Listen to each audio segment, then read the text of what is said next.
বদরের যুদ্ধে মুসলিম বাহিনী ছিল সংখ্যা ও অস্ত্রে অনেক দুর্বল।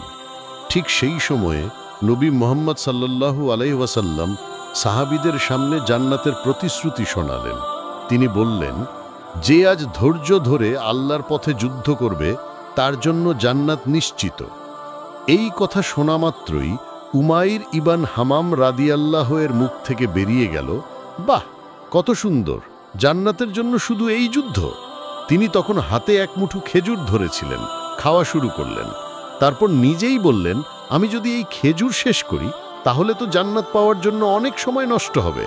তৎক্ষণাৎ তিনি খেজুর ফেলে দিয়ে তলোয়ার হাতে যুদ্ধে ঝাঁপিয়ে পড়লেন, অসীম সাহস নিয়ে লড়াই করলেন এবং শহীদ হলেন। জান্নাতের প্রতি দৃঢ় বিশ্বাস একজন মানুষকে মৃত্যুকেও তুচ্ছ করতে শেখায়।